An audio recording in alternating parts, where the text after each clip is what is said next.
Obdobie jesene sa častokrát spája aj so životným obdobím staroby. Naši seniori sa každoročne stretávajú v priestoroch Mestského kultúrneho strediska na Plese, ktorý je určený priamo pre nich. Spoločné popoludnie tentokrát mohli stráviť vo štvrtok 26. októbra.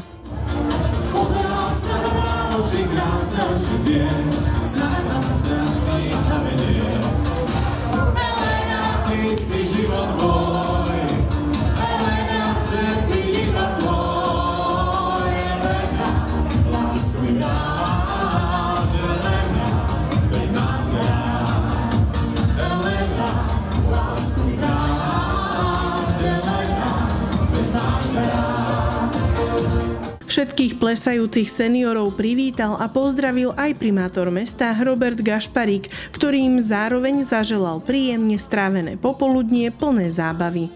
Ja vám chcem zaželať pri príležitosti mesiaca úcty k starším hlavne veľa takýchto chvíľ, aby ste si teda užili to svoje najvzácnejšie na svete, ten čas s týmito blízkymi, aby ste im odovzdali všetko dobré a hlavne zdravie.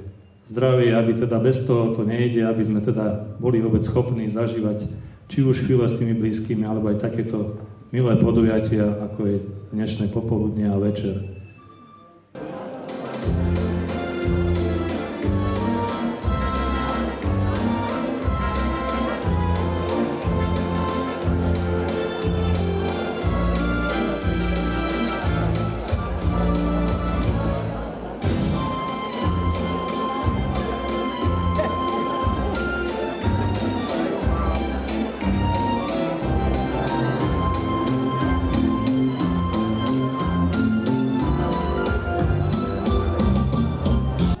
Netrvalo dlho a tanečný parket sa zaplnil. Tentokrát sa o hudobný doprovod postarali členovia hudobnej skupiny Amadeo. Seniorom spríjemnili popoludnie aj škrupinky z tanečno-pohybového krúžku Centra voľného času pod vedením Miriam Kiripolskej.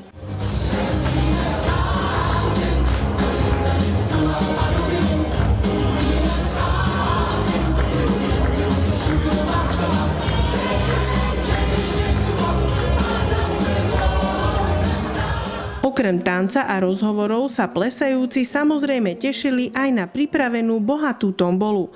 Tentokrát si ako prvú cenu odniesla výherkyňa televízor.